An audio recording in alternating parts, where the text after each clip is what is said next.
Hello, welcome. Thank you for joining us on this edition of News 2. I'm Sandra Gumansing.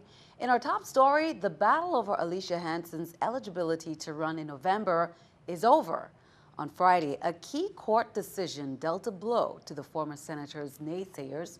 Election officials immediately went ahead with the delayed preparations for the general election, including making sure absentee voters got their ballots on time. News 2's April Knight has that story. Well, it's official. Alicia "Chucky" Hansen will be on the November ballot. Last week, Superior Court Judge Douglas Brady granted Hansen's request for declaratory judgment on her legal name and also enjoined election officials from trying to take her off the ballot again.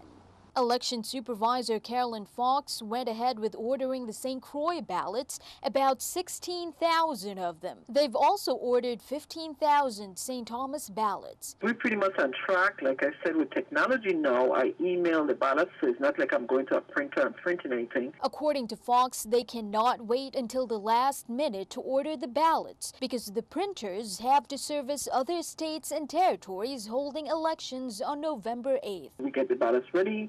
It's sent out electronically to ESMS. They send me back a proof, and I'm going to email the ballots to the Ocala voters. The final ballots have to be sent on time to absentee voters. There are 11 in the territory, 9 on St. Thomas and 2 on St. Croix. So that's 11 ballots that has to go out by the 23rd. The ballots are sent to them electronically, said Fox. The voter then has to mail it back or complete a waiver of his rights and email or fax the document back to the absentee election official. This official is the only one who gets them, not the election supervisor nor other election officials. The printed ballots, meanwhile, should be here as early as October, said Fox. The rest will be printed by the end of the month. With the general election fast approaching, Fox also urged residents to register to vote before the October 2nd deadline. Reporting for News 2, I'm April Knight.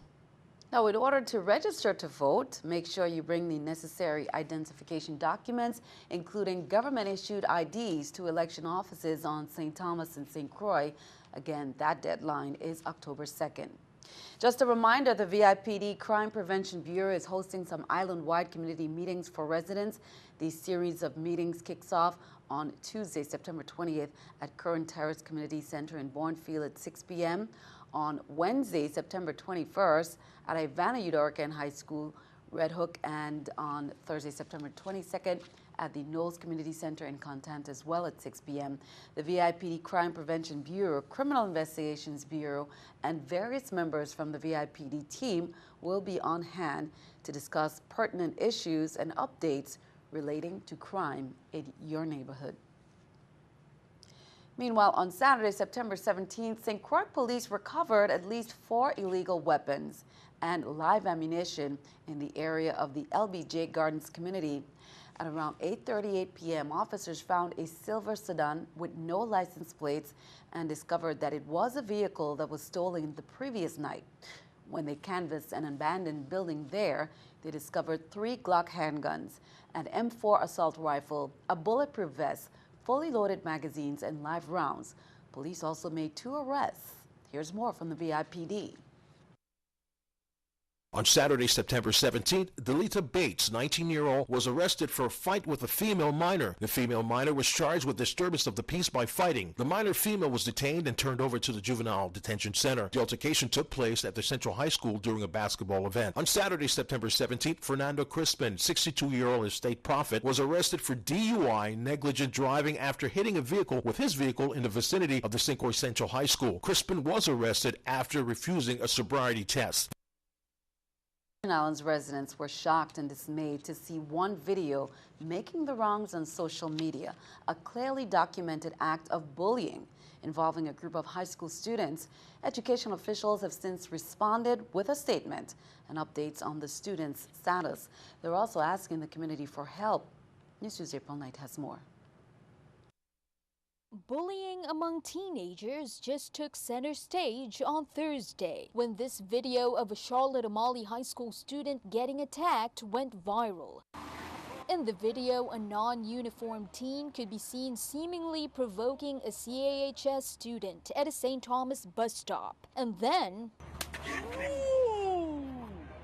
the victim, according to the education department, ended up needing medical care. NEWS2 sources say his jaw was broken. The video has been viewed more than 60,000 times and shared more than 1,000 times as of Monday morning. The Department of Education released a statement saying they strongly condemn the incident. The department has an anti-bullying policy across the board, they said, and procedures in place if a student engages in bad behavior. There are different procedures that we must follow according to a discipline handbook. Those will be followed. We don't sanction, believe, allow our students to be bullied. Education officials say there are many factors that feed into a student's inclination to bully, but there's one that stands out. Number one that we've noticed is peer pressure from friends, peer pressure from their peers, influencing others to do negative. In the video, there were several other CAHS students who seemed to encourage the aggressor. At the very least, the video did not show them helping the victim. The bullying incident happened off campus. Now education officials are asking the community to help. If we're going to change these negative behaviors of our children, we can't be afraid to step up and say, you know what, that's wrong. Reporting for NEWS2, I'm April Knight.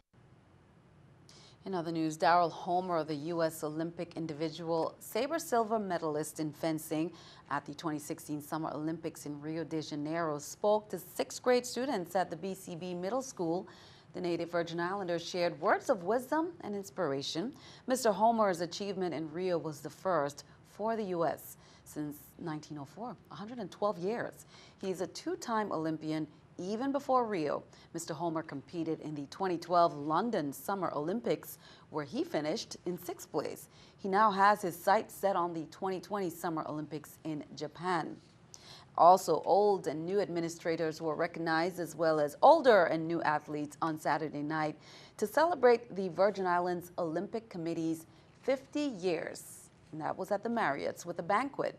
6 of the 7 athletes who competed at the Rio de Janeiro Olympics last month in Brazil, they joined Olympians Carl Plaskett and Ivan David, who represented the VI in the 1966 Central American and Caribbean Games. Some of the athletes made the rounds on Friday to various schools, such as Lockhart and Cancrine Junior High School. In attendance were athletes, family, friends, coaches, Federation presidents, VIOC board members, senators, lieutenant governor, and others from the community. The guest speaker was Laverne Jones-Ferret, who is the 4-time Olympian. The 50th anniversary Cardell watches were given to the Rio athletes as well. A 28-year-old man is now in custody after authorities named him this morning as a suspect in Saturday's bombings in New York City and in Seaside Park, New Jersey. Karen Kaifa is in Manhattan's Chelsea neighborhood, the site of that Saturday night blast, with the very latest. We have every reason to believe this was an act of terror. On Monday morning, the NYPD and FBI released a photo of Ahmed Khan Rahami and asked the public for help in finding him. In a matter of hours, he was in custody after a shootout with police. Now that we have this suspect in custody, the investigation can focus on other aspects, such as whether this individual acted alone and what his motivations may have been. The 28-year-old suspect believed to be seen on surveillance cameras near the Chelsea bombing site Saturday night, rolling a duffel bag. He is a naturalized U.S. citizen from Afghanistan. Saturday's explosion left 29 people injured. All have been released from the hospital. Authorities say a backpack of explosives was found at Rahami's last known address in Elizabeth, New Jersey. Sought in connection with 3 bombings, he was added to terror watch lists to help stop him from leaving the country. Police tracked him down in Linden, New Jersey, near Elizabeth.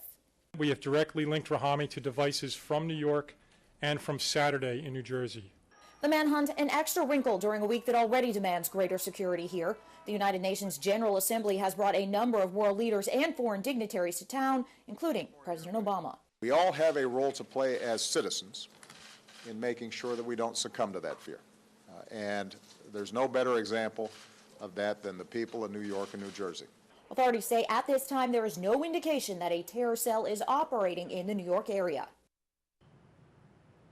Meanwhile, FBI, they're investigating this as a possible terror attack. Police say a suspect was shot dead after a stabbing attack at the Crossroads Mall in St. Cloud, Minnesota on Saturday.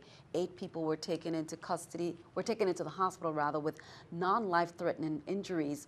1 was admitted and 7 were treated and released. The mall was later placed on lockdown. After the attack, police did a security sweep at the mall and spoke to witnesses. Witnesses say the man made references to Allah and asked a person if they were Muslim before launching his attack. St. Cloud Mayor David Kleiss reported none of the victims were killed. Keeping our eye on the economy, let's take a look at the stock market watch at the New York Stock Exchange.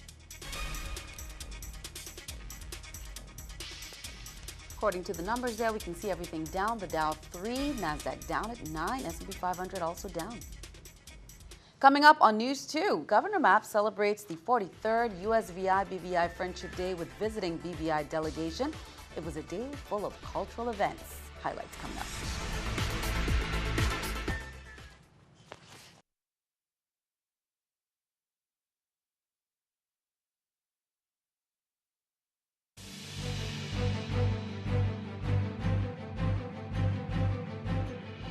Welcome back. Just a quick note, the Virgin Islands Water and Power Authority has scheduled an electrical service interruption to portions of St. Thomas feeders 8A and 9B, and that's on Tuesday, September 20th from 11 p.m. to 1 a.m. Service will be interrupted to customers in the areas of Hospital Ground, Polyberg, and Sugar Estate, while crews replace equipment in the area of the Roy Leshner Schneider Hospital. They say every effort will be made to restore service as quickly as possible. Governor Kenneth Mapp welcomed Dr. Honorable Orlando Smith, the Premier of the British Virgin Islands, and the BVI delegation to St. Thomas for a full day of cultural exchange. The celebration marks the 43rd anniversary of the celebration, appropriately themed Ties Across the Water That Bind Us. The day's activities began with a local breakfast at the historic Catherineburg Estate. USVI dignitaries, including former Governor Charles Turnbull and members of the Senate, joined the BVI delegation to kick off the celebration. Vendors were on hand to provide samples of foods, snacks, and crafts native to the Virgin Islands culture. Beautiful renditions of the Star-Spangled Banner and the Virgin Islands March. They were sung by CAHS Hawks Concert Choir. BVI singers Kenrico Christopher and Kawana Pope offered solos of God Save the Queen and Oh Beautiful Virgin Islands, respectively. Be sure to tune in to News 2 for more of the celebration on Tuesday's newscast. DPNR's Division of Libraries, Archives, and Museums will celebrate National Library Card Sign-Up Month with a drive to offer free library cards to students. Sign up with a picture ID, local utility bill, 2 local references, and contact information. Now, in partnership with the Virgin Islands Puerto Rico Friendship Committee, they are celebrating Hispanic Heritage Month with the Florence Williams Collection Hispania. Since 2012, under the leadership of Ms. Zoraida Jacobs, a dedication took place at the library. In 2009, the Division of Libraries, Archives, and Museums acquired some Spanish books through the Library of Congress Free Surplus Books program. The VIPR committee hired the services of Mrs. Margaret Colon, library automation consultant from Puerto Rico. The Big Island will once again, of course, be hosting the VIPR Friendship Village. And here's a quick overview of the events that are coming up shortly on Sunday, October 2nd. It's Fiesta del Bate, cultural activity and family fun day at the Bodo Park in Frederiksted. Special performance by Grupo Son Libre of Puerto Rico. Then the following Thursday, there is a Sacred Night service at 6 p.m. and at 7:30 p.m. Opening softball tournament at the D.C. Canagata Ballpark. Friday, October 7th, the village opens at the D.C. Canagata Ballpark in Christiansted. And there's a look at St. Croix's VIPR Friendship Day Committee with the 2016 Miss VIPR Friendship Queen, Brianna Almestica. Now remember, her coronation is set for 7 p.m. Saturday, September 17th at Via Morales Restaurant in Frederiksted. This year's village is named in honor of Pedro Cruz, Commissioner of Department of Sports, Parks, and Recreation. Senator Myron Jackson, chair of the Committee on Culture, Historic Preservation, Youth and Recreation is holding a committee meeting, and that began at 5:30 p.m. this evening to consider a bill recognizing the 250th anniversary of the establishment of Cruise Base St. John and to receive an update on sports and recreation facilities on St. John. The proposed legislation, Bill number 31-0449, the program commemorates the founding of Cruise Bay and directs the executive branch of the Virgin Islands government to celebrate the anniversary with a ceremony to market the town as a cultural heritage tourism destination and to work with local artisans on developing cultural products. Virgin Islands Centennial Commission's website is up and running. You can access it at www.vitransfercentennial.org. This after criticism on what's taking the website so long to go live. Now on the site, you'll be able to view scheduled events leading up to the 100th Transfer Day celebrations. The Centennial Committee is expected to make an announcement about the full launch soon. The Centennial Commission, meanwhile, is asking the Senate for more money, another $1.4 million, to cover the costs of preparations, including publications and the salaries of Centennial Commission members, as well as the planned events. The Commission already has some $275,000 in funds, as well as a $500,000 grant from the Department of Interior. The Department of Health is encouraging WIC recipients to visit their local WIC clinic on either St. Croix, St. Thomas, St. John to obtain coupons to buy locally grown fresh fruits and vegetables from the farmers markets in the territory. All coupons must be picked up by September 30th. This is a collaboration between the Department of Agriculture and the Department of Health. Funding for the program is provided by the WIC Farmers Market Nutrition Program in the amount of $77,000. Now, with the theme to invest to protect, the Virgin Islands Next Generation Network, they shared privacy and internet safety tips with parents, faculty, and students at the Calvary Christian Academy at the school's first parent-teacher-student group meeting. That was on Tuesday, September 13th. They learned about digital privacy. Parents who are overwhelmed by technology and online threats can rest assured that they can themselves and their children be a little safer on the internet. According to VIIN outreach leader Anita Davis, you invest to protect with time and attention by limiting computer and device use, setting up parental controls, and learning more with free online courses. For more information about free internet privacy training, you can contact Anita Davis at VINGN at 340-715-8581, extension 2244. Well, what a great day it was at Belongo with the Lucky Paws Foundation and the Humane Society. They held an event called to Rescue Homeless Dogs as they were presented in a live show. Pets were up for adoption. Some new bonds took place, as well as furry friendships. For those who could not attend, you can still arrange to adopt. All you have to do is call 340-513-1854. Well, last week, we recognized two anniversaries, September 17th and 18th, 1989. Hurricane Hugo struck. The islands were hit hard. St. Croix was hit the hardest, with more than 90% of homes destroyed or damaged in September 2009. Now, Hugo was responsible for 49 deaths in the U.S. and the Caribbean. At the time, it was ranked as the costliest hurricane to hit the U.S. mainland, with damages totaling $7 billion. Hugo was a Category 4 and at landfall with winds of about 140 miles per hour. Hurricane Marilyn swept through the islands on September 15th and 16th in 1995. The National Hurricane Center, meanwhile, is issuing some advisories on Tropical Storm Carl, which is located well east of the Leeward Islands. We'll have that update as our weather forecast is coming up. Be sure to stay tuned.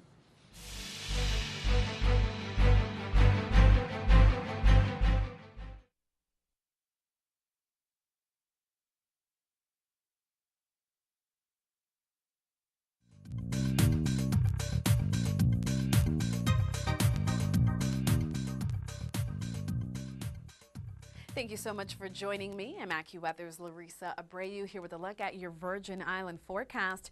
We do have a wave over the vicinity, and you can clearly make out that tropical wave right over Puerto Rico. That's what's been responsible for the scattered showers we saw earlier today. We still run the risk for some of these showers and even spotty thunderstorms as we wrap up our Monday night. But the nice thing is that tropical wave will continue to pull away, and behind it, the weather should be a lot drier. So for tomorrow, we're actually keeping things partly sunny. Still the chance for those trade wind showers, but it's not going to be overly wet.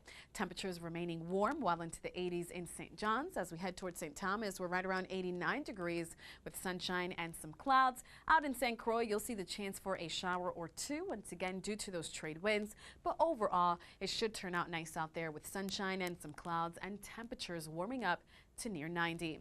As we take a look at your boating marine forecast, waves in the Atlantic between 2 and 4 feet with winds out of the east between 5 and 10 knots. Notice we don't have any warnings or alerts out there. Boating looks nice. Out in the Caribbean waters, it's also very calm. Those waves between 2 and 4 feet with easterly winds at around 10 to 15 knots. Here's a look at the next 5 days. Really not much going on. In fact, it's going to be nice and quiet. We continue to closely monitor Tropical Storm Carl that is set to intensify at least to a Category 1 hurricane as we head towards Thursday, but most of the moisture associated with Carl will track further off towards the north.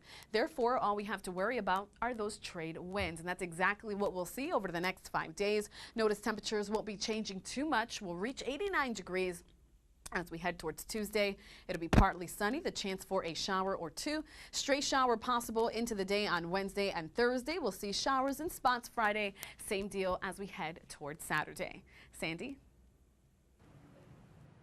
Thank you for that. It is time for our news to weather picture there by April Henry, 4th grader, reminiscing, looks like, of the summer vacation there, representing the E. Benjamin Oliver Elementary School. And it looks like where you visited, the weather was just like St. Thomas, beautiful sunshine and blue skies.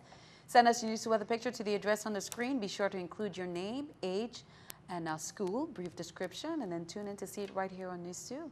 That is all for now. I'm Sandra Gumansing. We'd like to thank you for joining us for all the latest. We'll see you next time.